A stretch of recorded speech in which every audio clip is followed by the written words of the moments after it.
Oh yes, guilty movie pleasure fans. They say in death there are no accidents. And it's no accident today that we are covering my favorite guilty movie pleasure horror franchise. The first one, The Final Destination! Welcome to Popcorn Talk, featuring movie discussion, news, and interviews. Popcorn Talk. We talk movies. And now, here's Popcorn Talk's Guilty Movie Pleasures. Oh yes, guilty movie pleasure fans, we're back! We're here early on a Monday. Jesse McIntosh is not with us tonight because he has some class or some nonsense. I'm your host, Ben Begley, and with me, very special guest, Perri Nemiroff. Hey! I'm so happy to be here. Thanks for being here. I'm so happy that your original pitch to me for this show just started with Final Destination. Yeah, we did. There's no We easier way to get me on a show. We talked about this because we had a couple fans on Twitter say that you should come on the show. And then I was like, well, I'll just ask because I've been on Collider Nightmares and we run in the same circles of people, and yeah, it's something that we worked on for a while, and we made it happen. I'm so happy. Perri's on the show. Yes, Perri. So let's talk a little bit about you before we get into Final Destination, and then we'll talk about our love for Final Destination, because I own all 5 of these on various platforms, and I think I own, I actually own the 3D versions of them, even though I don't have the 3D TV. And the one regret, I have several regrets in my life, but one of the big ones is not seeing the last 2 Final Destinations in theaters in 3D. Oh, because I feel like... Don't say that about number 4. I own Really? 4 of the 5 You Final don't own 4? I am livid about 4. Really? 4 makes me angry, yeah. We're going to talk Final Destination, then we'll talk Collider, because I want to hear why you hate 4 so much. I hate 4 because it takes that concept and it's like it's a cash grab. And that entire movie was designed around 3D. Everything is for 3D. Nothing is for story. Nothing's for the excitement of the concept. It's very much like Friday the 13th Part 3D, where the kills are all just like, how can we ever come to the camera? You remember those weird transition-y things they had, where you would see, the things that they would use to kill people. That's not how you do a movie. And there's not really, if I remember right, 4 is the only one that doesn't really forward the plot in any way. Because, no, not at all. Because 2, you learn that if there's a life, because there's the pregnant woman in 2, right? Mm-hmm. And then somehow that cancels it out. The pregnant woman was kind of not really tied into it. Yeah. The cool thing about 2... The mythology behind this is very fast and loose. I feel like the mythology really only pertains heavily to 1, 2, and then 5. Yeah, because 5 then, spoiler alert everybody, 5 ends up being a prequel to the first one, and then the remaining people who survive 5 get on flight, what is it, 185? 180, flight 180, yeah. After seeing that movie, I would never, ever get on a flight that was 180. I gotta check my reservation. I'm flying very soon, and all I kept thinking was, oh, damn it, why did we pick this one? Because I remember watching the Final Destination 3, and then going to Six Flags, and I hadn't been into an amusement park in years, and I went on it, and I was with my girlfriend at the time, now wife, Renee, and as I was going up, I was like, where's the chain? And obviously the chain goes over the hill, and then you go down, and it's all magnetic from there, but I thought, oh my God, Final Destination 3 is going to happen right now, and my wife was like, what? Why would you say that right now? Well, that's the coolest thing about the franchise. Yeah. Even if it hasn't happened in a movie, even if it's like, like when I was walking around New York when I used to live there, seeing rickety-looking scaffolding, I'm like, well, that's a Final Destination movie in the making. Exactly. And last night when I was actually, I watched this last night, and when I was walking with my dog at night, I kept being like, am I just freaking myself out, or am I having little weird premonition moments? And I've had... So even though these movies are super guilty and ridiculous, I would argue that the first one's a pretty good horror film. Just a genuinely, as guilty as it has guilty moments for sure, but out of all 5, it's the best actual film. But for me, 2 is the most entertaining. 2 is probably my favorite. I think it's because, oddly enough, I had seen that one first. And, normally the first entry, or at least from your perspective for a franchise, is the favorite. Last Crusade is my favorite Indiana Jones movie, even though Raiders is clearly a better film. I love Last Crusade because I saw that first. I mean, we can have that argument with Star Wars all day, too. I saw Return of the Jedi first, and now I like Empire the most. It's weird, yeah. Yeah, and I'm A New Hope because I saw it first, it came first in the order of release, and that's why I love, that's not just why People I love who like that the prequels most. I have friends. I know people who are far younger than me that love the prequels because they grew up on it. And I'm like, oh, God. It is crazy to think that a whole generation grew up with those instead of what we had. And think that ours are kind of hokey. And it's like, no, you are wrong. Anyways. Well, before we get into the entire series, Perri, you do all things Collider. I do. And Collider, we just heard, I know we can say it because it was on the Twitter sphere. Collider Nightmares is coming back. Yeah, we're back for the week because That's awesome. Halloween is coming up. We have kind of mini episodes airing every single day this week. So there's going to be 5 of them. And we talk about, it's not so much a news rundown, but more just what's going on in the industry pertaining to horror right now. So we talk a lot about, indie versus blockbuster horror, the rise of Blumhouse, all that kind of stuff. Awesome. Is there anything you can tease that's coming this week, or is it all top secret that you're talking about? For Nightmares? Yeah. One of my favorite parts about the episodes that we did is at the end of every show, you get a movie recommendation from each of us. That's awesome. So it's, it's not necessarily our 5 favorite horror movies of all time, but the 5 movies that we just love to watch and can't not watch every Halloween season. So since we are doing and on the show is John Schnepp, Mark Riley, and Clark Wolf, right? You got it. It's you 4. Yep. Okay, you're the gruesome foursome. I love it. All really awesome people. I know all those people. Aww. And Clark and I go way back. We're in a short film. Clark's come on the show here, too. And we're in this short film. I don't know if she ever told you about it, called Where Are You? It's a weird... It's as if the Charlie Brown group grew up to be a David Koresh-like cult. This is sounding vaguely familiar. They all I feel drink like Kool-Aid, you guys might have described this to me when you actually came in. Yeah. So when am I going to see it? I'll send you a link. Yes, I'll tweet it out. It's a lot of fun. It's ridiculous. I mean, not ridiculous. It's a really well-made short, but the idea of your favorite Peanuts gang all committing mass suicide is a little ridiculous and a little bit graphic. But so since we're in the mode of Halloween and stuff like that, I have 2 movies that I always have to watch. 3 actually now. It's Monster Squad, Trick or Treat, and John Carpenter's Halloween. Those are mine, and those are my 3 go-tos. And Monster Squad because it's like the Goonies of Halloween for me, and Trick or Treat because for me that one, when I saw that when it came out, it's the most fun Halloween-specific movie I've ever seen, and it really delves into the lore. If you haven't seen Trick or Treat, Clark was on the show, we covered it, and it's an awesome movie. I highly recommend it. And then, of course, John Carpenter's Halloween is just classic. Solid list right what there.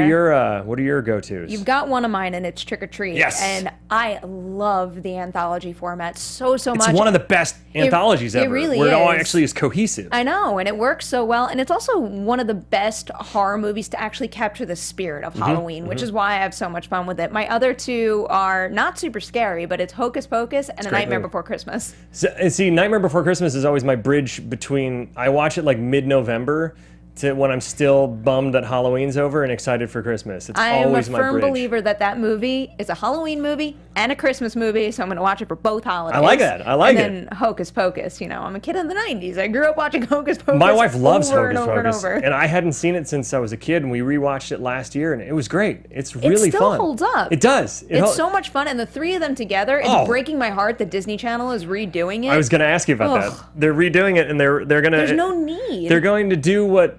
Because Adventures in Babysitting was a movie I grew up with as a kid that I loved, that my mom and dad would cover my ears when they thought nudity was coming from the Playboy, and they would cover my eyes when they thought nudity from the Playboy. That'd be weird. That went too much. Cover my ears. Look out! Don't hear the nudity.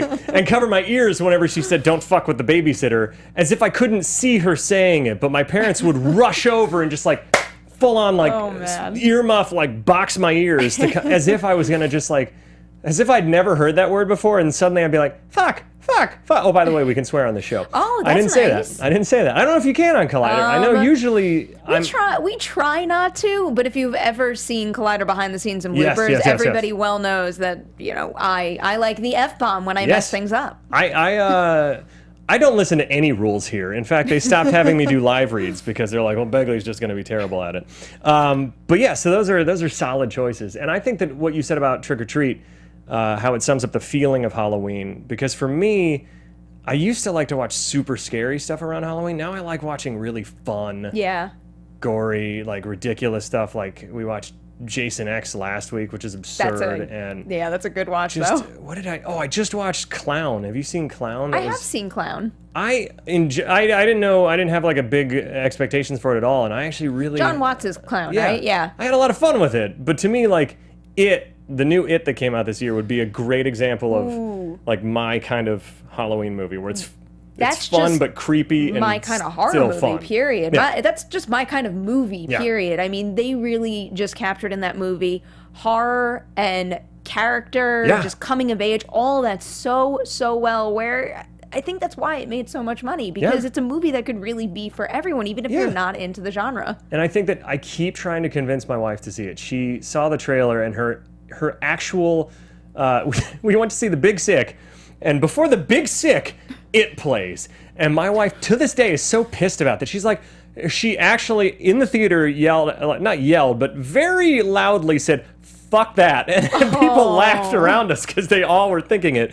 But she, to this day, is like, why did I go to a romantic comedy and they showed a trailer for It? And I'm like, I don't know, honey. Yeah, I don't really get that either. You should go. And I'm trying to get her to go, but she's definitely... That's like when people went to see It. Did you hear about the folks that saw the Mother trailer right before It? Oh, yeah. And it was retooled to come across as more of a horror movie. Oh, so I think some people were pissed that they see It, they see a trailer for Mother that looks kind of like a horror movie, and then they went and saw Mother and got what they got. I watched your review for Mother, and I loved Mother. I thought it was awesome. And I actually, the thing that I don't want to get into it too much here, but the third act was bananas, and I really enjoyed it, but I don't, like you said, I don't know if I ever need to watch it for a very long time.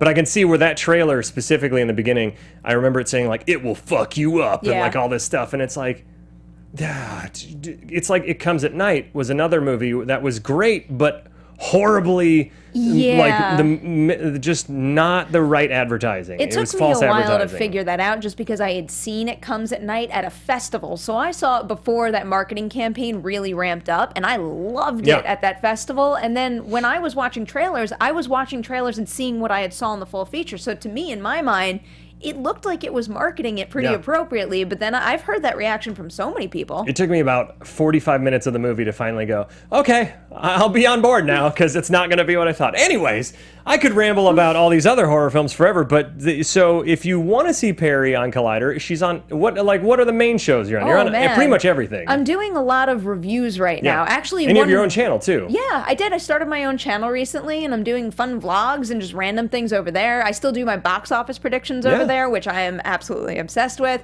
And then on Collider, we just dropped a Stranger Things Season 2 non-spoiler review today, because we got to see it early. Don't worry, because it's good. It's good, but you should watch the review, because there's some... We don't go into anything that's too, too spoilery, details, anything like that. But if you want a general sense of what you're going to get in the new season, it's a good video. It's a good chat we had. I get super jealous of my friends like you and Josh McCouga and Mark Ellis, and I'm just name dropping everyone at Collider. Don't be jealous, because I'm like, they see everything awesome before me. In this case, don't be jealous, because right now I am in Stranger Things like withdrawals. I'm in that funk. It's over for me, and everybody around me hasn't seen it, so everybody else is still buzzing about it. I'm just like, I don't have any more to watch. Now what do I do? For me, I'm bummed out because I'm going to I have to be at a wedding this weekend, and bummer. I'm like, I'm excited because I get to see my family and stuff, but there is a small part of me that's like, guys, you're cutting into my Stranger Things time. Anyways, I guess we should talk about Final Destination, but I just wanted our fans who don't know you, but I'm sure they all do, but if you don't know Perri, now you got to know her a little bit. So that was the get to know you section of this. Since Jesse's not here, we're going to play things fast and loose today. As if I'm very structured when he is here. Most episodes, it's me trying to figure out if the water tastes weird. Something about drinking water out of a mug is weird. Like just plain water. Today it doesn't taste weird. There was one time where I was convinced it tastes like chemicals, and I talked about it for the entire show. It doesn't anymore. I think the filtration system. I love how you're like, there's chemicals in the water. I'm like, let me see what. I am an expert at figuring out what kind of chemicals. So, Final Destination. I don't know if I can't remember if I saw this in theaters because it was 17 years ago. I don't think I did. In fact, I don't think I've seen any of them in theaters. I think they were always the movie that I bought on DVD when it came out in a bargain bin and loved it. And I have loved all 5. Even 4 is garbage, but there's some fun kills in it. but it is the weakest. Like, Hulk you just flip the table and leave.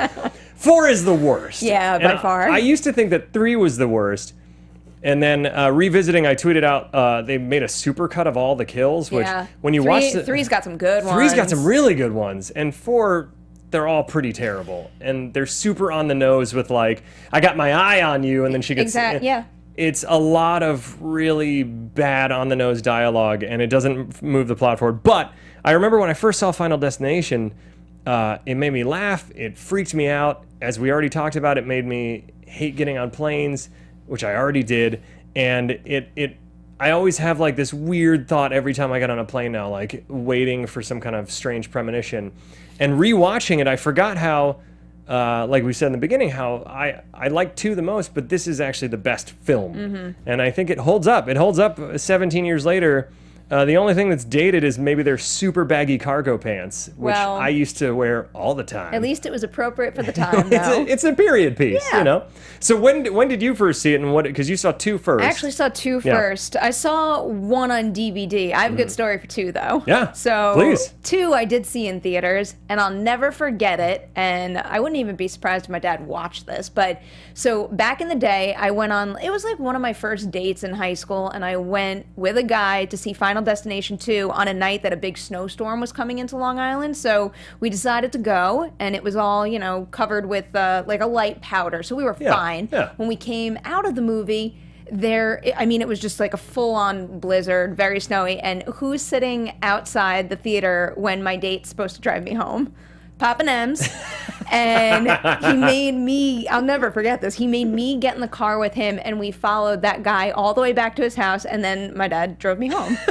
So yeah, I'll never forget Final Destination 2 for that reason. Was there a second date after that, or no? I'm pretty sure there was a second date with that guy. One way or the other, we did remain friends. That's awesome. Yeah, so that was nice. And then your dad was just looking out. And he also loved Final Destination, so I guess it's connected that way. But the whole Final Destination franchise is a really weird thing for my family. It's like if any of the movies -4 is on TV, one way or the other, if I'm home in New York, all 4 of us will somehow make our way into the room and sit and watch to the end. See, that's amazing to me because my parents can't do anything gory. And when Renee and I did the Funhouse Massacre and they came and watched it in theaters, my mom, first off, it was like a midnight screening on Halloween like 3 years ago.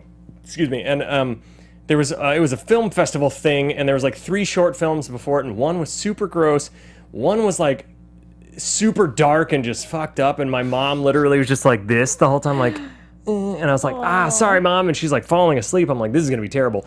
And she actually really enjoyed our movie, but every time there was a gory scene, even though the gore in our film is very kind of like this, where it's like a little campy, it's practical, but it's campy, and she's just like, nope. And to this day, she's never watched it a second time. She keeps saying she's going to, but she can't handle gore or violence. And I noticed now that we've had our daughter, my wife is weirder about gore too, where before she was a little bit cooler with it. Not cool, but you know, like it didn't faze her as much, and now it's like, no way. Like she bailed on Walking Dead halfway through the season, and so did I, but I need to catch up. For maybe other reasons. Yeah. But it's weird now how like she can't handle stuff as much. That's so weird. But I will say, if my daughter Daisy is ever in a snowstorm at the movies, I will be showing up there and doing the exact same thing, because it's just what he just was protecting you. That's all. I mean, I was mortified at the moment, but I look back on that very fondly. Because he was just saying, hey, you know, there's black ice out there. I know, I grew up in Ohio. It's a real thing on Long Island in New York, because once I made a nasty joke about it where my mom was like, you drive safe, and I'm like, duh. Like I wrote back duh in a text message. 10 minutes later, I called her that I went into a skid and hit something. Yeah. So, learned my lesson the hard way. I thought it'd be funny to speed up a little bit going downhill once, and I hit a patch of ice in a geo tracker, which are already death traps on wheels, and I spun what would that be, 720 times, because I went through 720 degrees, because I went not 720 times, that would have been insane. No, so we went around once and then a full circle again and straightened back out, and I was like, Okay, that was my Final Destination moment. I just dodged it, and we'll see when they catch up with me. But anyways, let's get into this movie. So we'll do I know Steve in the booth is probably like, when are you going to do the plot in under 3 minutes? We're going to do it now, Steve. Are you excited? Oh, yeah. All right. So, Perri, you've never been on the show before. No. So, what we do is we do the plot in under 3 minutes. Okay. And we do the best we can to remember it. And it's not fair because I have a cheat sheet here, but I'll try not to look at it. What's that? Cheater! All right. So, are we ready? Yes, sir. Count it down and we'll go for it. All right. In 3, 2, 1. Okay, Go. so the opening credits start, and there's this really ominous oscillating fan, the most ominous fan in the world, and all this like stuff about death. And then Devon Sawa is superstitious, and his dad is like, "Hey, you have your whole life ahead of you," and all this really overtly ominous dialogue. The nerdy kid Todd has to take a shit, so they go do that. There's all these girls on the thing; they make him switch, and then he has this premonition where the latch falls down, and all this stuff happens, and all these triggers in his brain. He's like, "What's going on?" Then the plane takes off, worst turbulence ever, blows up, everything, somebody explodes, and then, the plane's gonna explode, and he gets everybody to run off, for all 7 of them that leave with him. And what happens then? I covered the first 6 minutes. Okay, they all get off the plane, and they're interrogated by the police, and then they all go home with their respective families, and then a little while later, they have a memorial at the school, and they have a big statue, and they unveil the 39 days statue. later, after the 39 days later, yeah. And then, death comes for them, and Todd goes to the bathroom, and he tries to clip his nose hair, but what happens is he ends up tripping on a clothes wire, and it strangles him. It goes around like 17 times, and then he knocks over some soap, and he can't get up, and he dies, and they think he committed suicide, and the dad blames Alex, Devon Sawa's character, and then Alex and Claire have this thing, which in deleted scenes, it turns out they have a relationship, and she has a baby. Thank God they cut that. Anyways, so then people are starting to think that Devon Sawa's involved, and then Miss Lewton is next. He has a vision. Terry. Oh, Terry, sorry. Terry, yeah, somehow they all end up in front of this cafe, and Terry's pissed because Kara Smith's character, Carter, is being just a giant world-class douche, and she says, "You just dropped fucking dead." Hit by a bus, blood all over everybody. Now Miss Lewton. Now she's next, and Alex knows it, so he goes to her house to try to watch out for her and save her. The But tire. the stupid cops come and pick him up. Creepy Shrek comes and picks him up. Agent Shrek is the creepiest character in the movie. And they sit there and they interrogate him while she's busy drinking her alcohol and dripping it all over the floor and onto her computer. So sparks fly, the house lights up, and she gets stabbed by her own knife, and then a chair falls on her and stabs it straight through, killing her. Yes, and then Devon Sawa's there, and he gets the idea to pull the knife out and hold it and step in her blood, and then the house blows up, and Billy, Sean William Scott's character, is out there like, "What the fuck's going on, man?" And his fingerprints are on the knife, so he goes out into hiding, and Claire gets Billy and what's his name? Carter to come meet them in the woods, and they have this little romantic moment there where they talk, and then, okay, just tell a little bit more, then I'll take the rest. And then they're driving back, and Carter goes crazy, so he decides to kill himself, and he parks the car on the train tracks after he's speeding like crazy. Yeah. And then at the last minute, he decides he wants out of the car, and then Devon Sawa has a premonition, so he rips his seatbelt, and they hop out, and they think they're all safe. But then, oh no, it skipped Carter, and it went to Billy, and then a big piece of creepy metal cuts his head off. Okay, so Billy's head gets cut off, and they're like, "Oh my God, what's gonna happen next?" And then Devon Sawa goes in the cabin, and he death-proofs the whole place. But then Claire starts. He realizes Claire's next. He electrocutes himself, and it skips, and then they end up in Paris, and then the sign hits. Whew. Who knew? Perry's better at this first time than I am. That was fun. I like that. I've done this so many times, and I'm terrible at it every time. Terrible every time.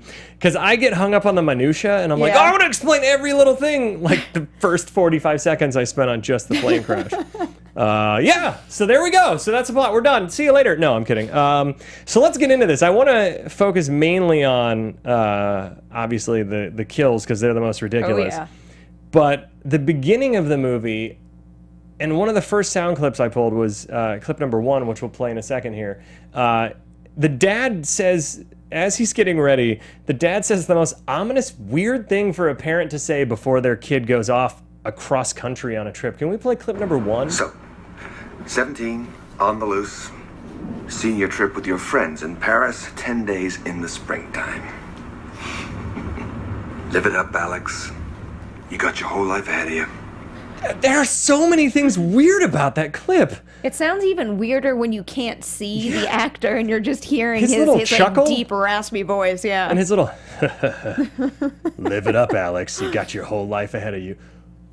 I don't know about you, but my parents never, when I was leaving for a trip or even going to the grocery store or like a movie, ever to me was like, you better live it up. You got your whole life ahead of you. course I do. I I hope. think the only time my parents ever said that to me was an inspirational type thing where I'm like, oh, like I didn't get that job. They're like, don't worry, you have your whole life ahead of you. It's just the beginning. And they never said it like that. It's the weirdest context for that ever. And there's a ton of these kind of things. In fact, when they get on the plane, so we're introduced to this class, which the main characters are the only ones that really matter. Everybody else is kind of... Todd's brother. Don't forget about Todd's brother. We have a sound clip from Todd's brother because Todd's brother, when they get on the plane, there's a baby crying. And the first thing I thought before having a baby was, oh, fuck, I hope my seat isn't next to that baby. Now when we fly with our daughter, I'm like, fuck, I hope somebody doesn't hate babies that sits next to us because, sorry, she's 11 months old. She's going to be a maniac. But can we play clip number 2? Because this is what Todd's brother thought.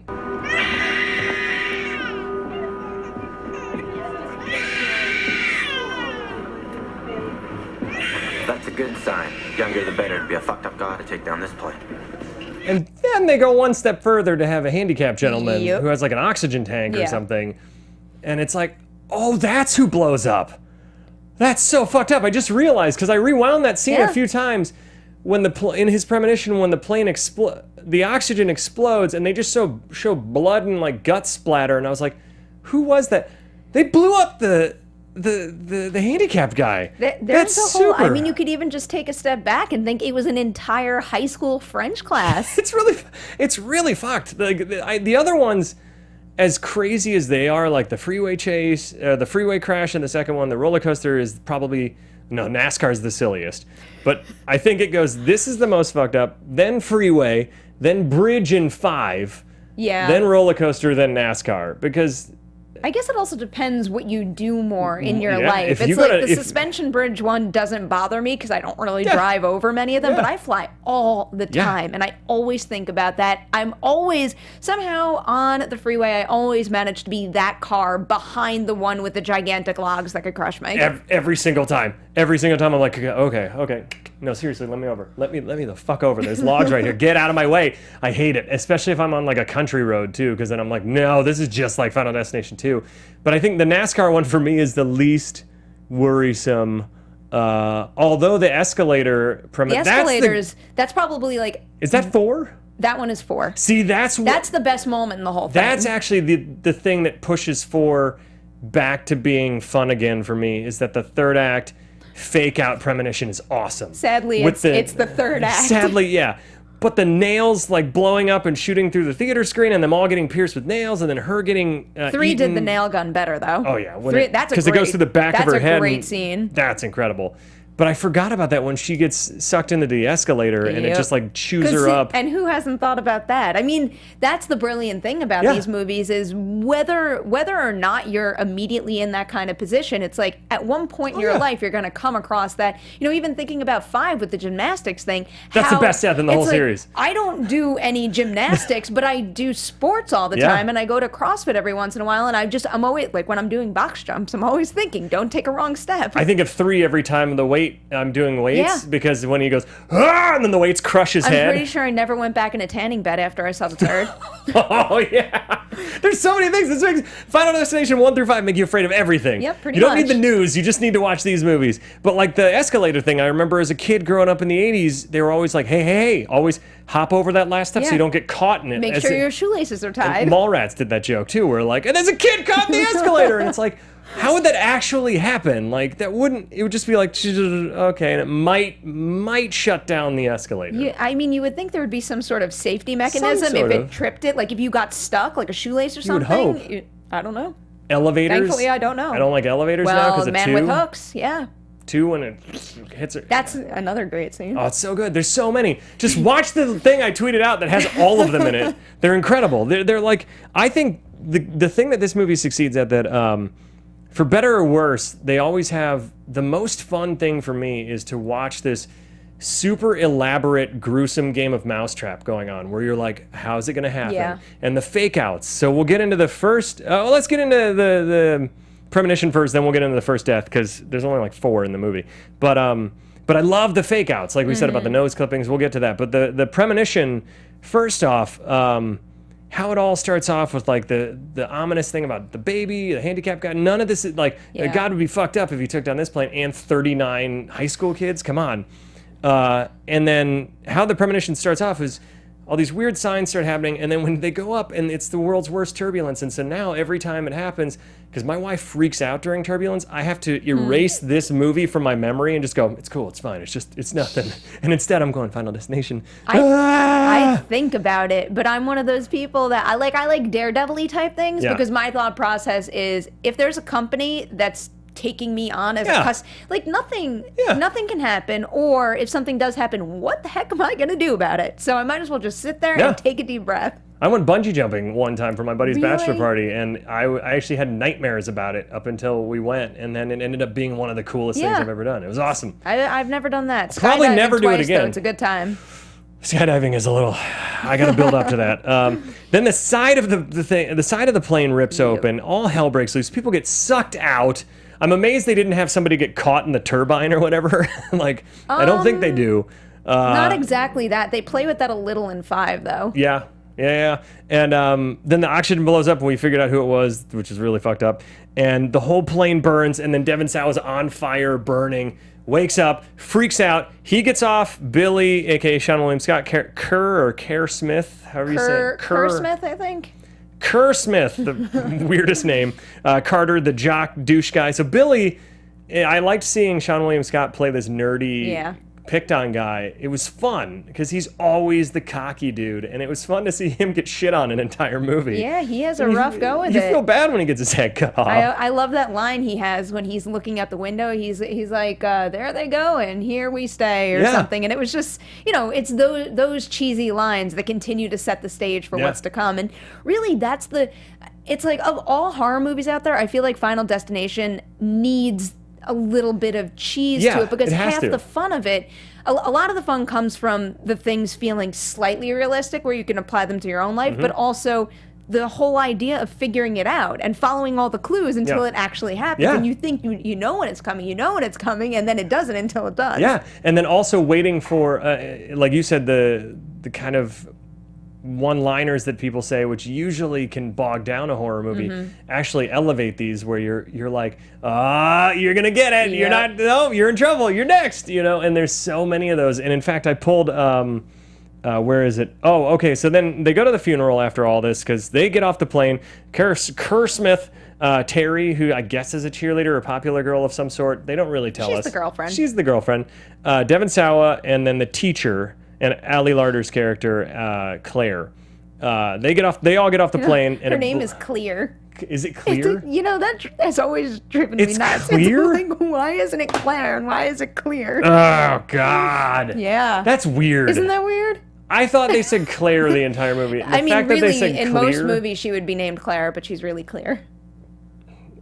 Clear Rivers. That really ruins stuff for me a little bit. It ruins a lot for me. Don't worry, she dies in the second one. I know. She dies really quick in the second one, which actually bummed me out. But now that I know her name's Clear Rivers, it doesn't bum me out as much.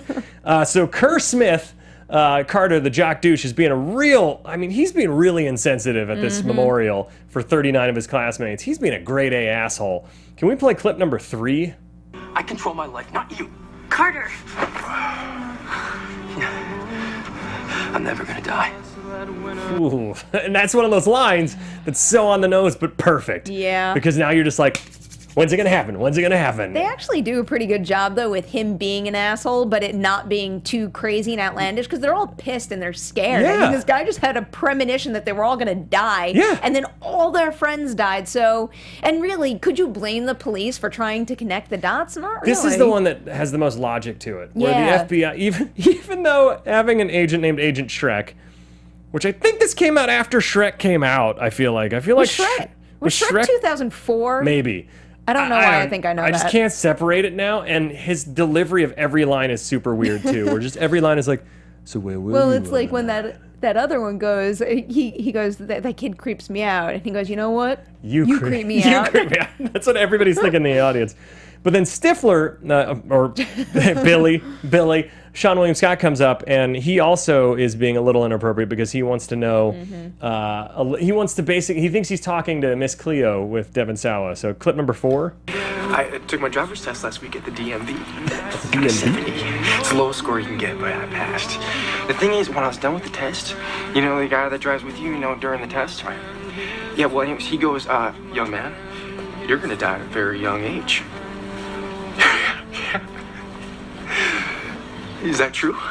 I love world's worst DMV instructor or test giver ever. Who knows? Maybe there's DMVs out there that really say that just to freak people out to drive safely. Maybe that would work. You know, you're gonna die. Maybe he drove so terribly. You know what's really weird about this is like picturing him going to the DMV. This movie takes place in Nassau County, Long Island, where I grew up. So it's like they go to JFK. I think at the beginning it's Jones Beach and. You know, pretty much like that town with the coffee shop in it is what every little like town looks like where I'm from. Is Todd's accent put on, or is that his real accent? Because he's the only one that has a very Long Island, like kind of like. No one from Long Island talk like I'm from Long Island. I talk like that. I say Long Island and I make it one word, but nobody talks like Todd does. Todd talks his brother doesn't talk that way either, so it's not like they came from another town. No one talks like Todd, but Todd. He just has this weird Todd voice.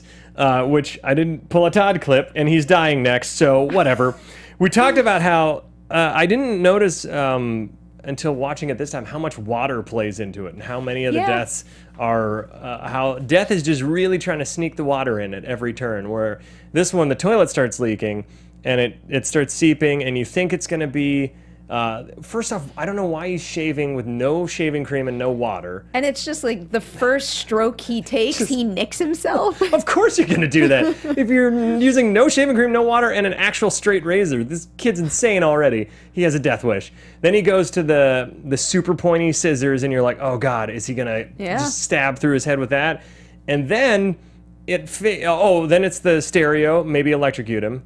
And then he slips on the water, and we already said in the recap how the wire, the clothing line wraps around his neck an insane amount of times. But it's death.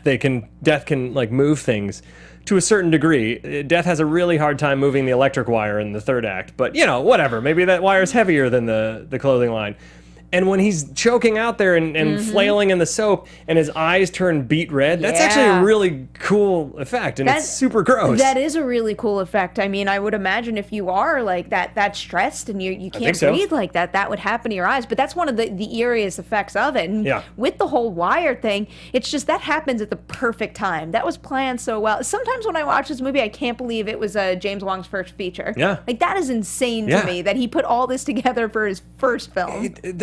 All of the death sequences are super well choreographed, and they're really fun to watch. It's like you're piecing together a super grotesque puzzle.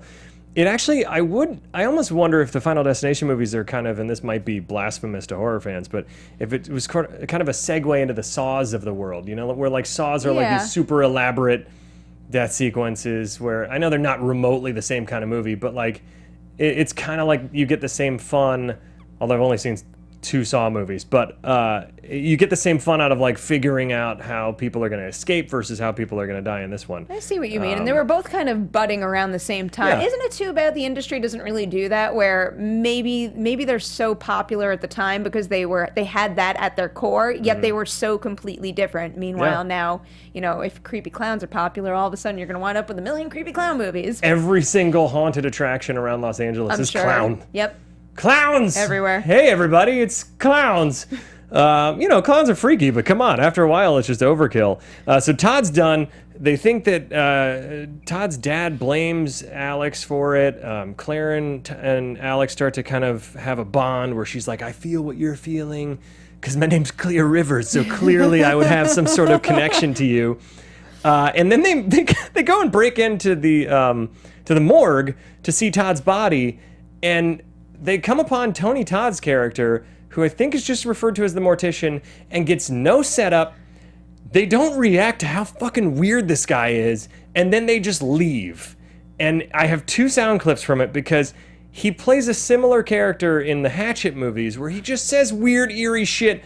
No one really comments on how weird it is, and then he's gone. And I love it. He's one of my favorite cameo horror actors out there. Can we play clip number 5? In death, there are no accidents, no coincidences, no mishaps, and no escapes. What you have to realize is that we're all just a mouse that a cat has by the tail. Every single move we make, from the mundane to the monumental, The red light that we stop at or run. The people we have sex with or won't with us. The airplanes that we ride or walk out of. It's all part of death's sadistic design, leading to the grave. Good God, that's such a nihilistic way to view life. Only he could deliver those lines that way. And that is why he can just walk into any movie. And awesome. And it felt right. Because those lines are super overt, they're very expositional, and it's basically the entire theme of the movie in one 30-second chunk of dialogue, and he delivers it like it's a Shakespearean monologue. And Robert Englund is similar. He does a very short thing in the beginning of our movie, and Robert Englund's the kind of actor that when we first met him, he was in his dressing room, and I saw his script, and it was like marked as if it was Shakespeare. And I'm like, trust me, our script is not Shakespeare.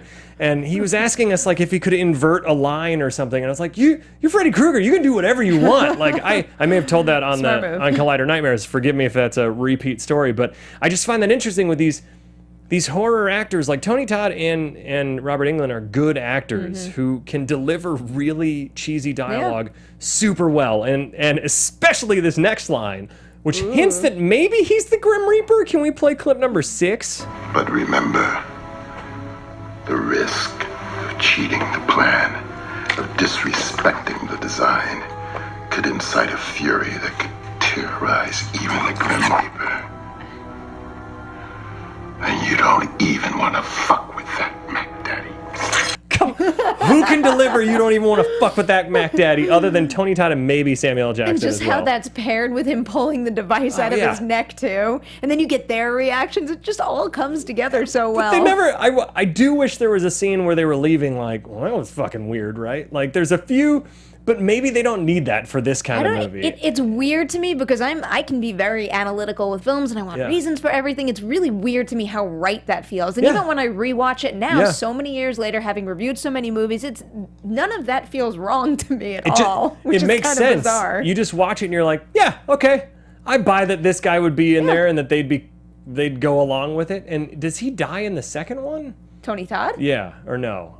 I don't think so. He doesn't blow up with Clear. No, that's Eugene. That's Eugene. Okay, yeah. So we'll keep going because I know we only have 10 minutes left and I want to get to all the deaths. So we'll skip ahead a little to where they're all in front of the cafe. And, I love that Devon Sawa sees a bus in the window, premonition, but then doesn't mention it. Like, he just keeps talking to Clear, which I fucking hate that I have to say Clear every time now. I thought it was Claire. But he sees his bus, premonition, and he's like, well, whatever.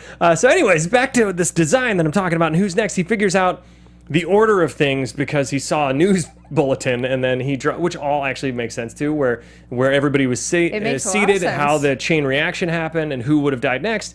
And then Terry gets pissed off because, again, Carter, but justifiably so, is being a grade A asshole, but through motivations that make sense for his character, instead of usually in horror films, the jock is just a dick. The weirder thing to me in that scene is how Carter can drive like a lunatic, nearly hit Billy on his bike, stop traffic, and have other people potentially get into a crash. Yet nobody stops him. Nobody comes up to him to say, why'd you do that? There's no cops. But with her death, it's another thing where the timing is on point. In fact, we have the sound clip that shows how perfect the timing is, because as soon as this sound clip, you hear her get hit by a bus at the end. So, clip number 7. I'm moving on, Carter. And if you want to waste your life beating the shit out of Alex every time you see him, then you can just drop fucking dead. And then the teacher, they just all get like, it looks like they all just get way less blood than what would actually hit them.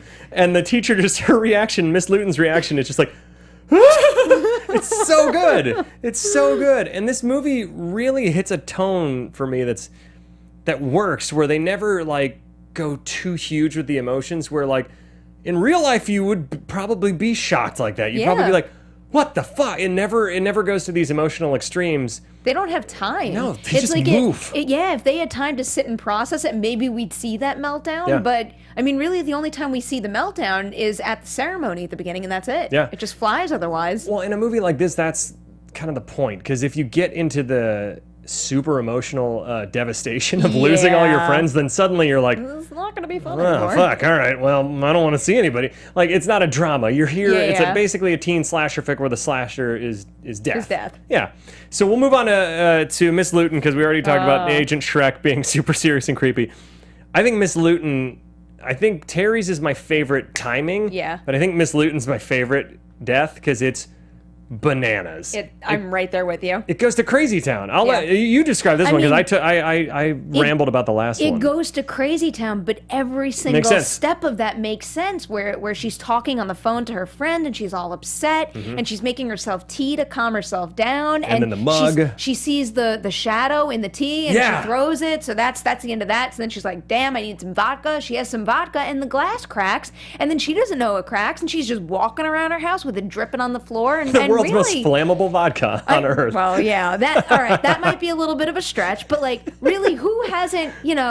I'm a neurotic person with my laptop. I don't like having food or drinks or anything near it. But I spilled a coffee on it once, and I learned my lesson. And I put a plastic thing over it. But even me, like, sometimes I've been near my computer just standing, and you could go like that, and that's what happens to hers, and then it sparks, and she's screwed. And the glass explodes, and it shoots a shard into her neck. Yep. And it's so awesome, because I didn't remember that happened. I was confusing it with another one with I thought there was something with a garbage disposal, but I think that's another one where it almost gets turned on. The garbage disposal is the second one with the guy who then gets the fire escape to the eye, I think. That is, he drops his ring down the disposal. That's what it is. So she gets the glass in her neck, and then she's flailing around, and the sparks of fire, and like I said, the world's most flammable vodka ever. And then the knife thing, I think. Yeah, she goes into the kitchen, and then there's an explosion, and she falls on the ground, and she's reaching up to grab the knife, and she pulls the towel, and all the knives fall, and one stabs her. As soon as she put the towel on the case of the knife rack, I was like, oh shit, you're screwed. But her reaction when the giant knife hits her chest, she just goes like, ah! I laughed out loud, because it's horrifying and comedic at the same time, and she's still alive. She would have bled out by now by the neck wound, but who cares, because it's awesome. Devin Sawa comes busting in because he's gotten out of police custody, and somehow they're in the smallest town. You would think the police would escort him back there if they were at all skeptical. Yeah, you would think so, but whatever. Agent Shrek is just he's a little in his own world. I think the other guy's Wiener. Shrek and Wiener. It's a good combo. Weirdest names. It's like a politician and a Disney character. What is DreamWorks it? DreamWorks character. Thank you.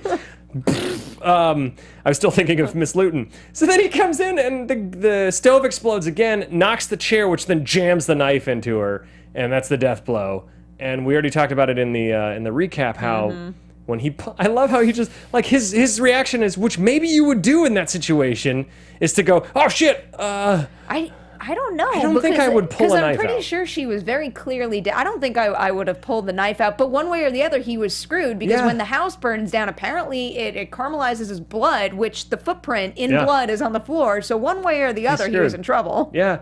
I think for me, I've seen enough movies where they go, don't pull it out. It'll bleed out. You'll bleed out if I remove the arrow or whatever. So I think if ever anybody's impaled around me, I'll just be like, just stay there, and I'll just get a bunch of stuff and just like a blanket around it, and we'll just call the ambulance. As crazy as that sounds, I feel like that might be the smarter approach. If there's any doctors out there watching, I'd like to know. If you want to comment, if you're a doctor, if any of us are stabbed by a knife, should we yank it out or just stuff the wound until somebody else arrives? Okay, so there's only then John Denver is a recurring theme in this, by the way. I forgot that she nudges the record player and restarts the John Denver song, which this movie makes me not want to listen to John Denver, which bums me out. Okay, let's play clip number 8. This is when Carter gets, rightfully so, another justifiable douche moment where he's like, fuck it, I'm going to take my own life into my hands, and he starts, he floors his car, he's driving like a maniac, and then Billy is freaking out in the back, and this is what he says, clip 8. I fucking hated French class! I fucking hated French class.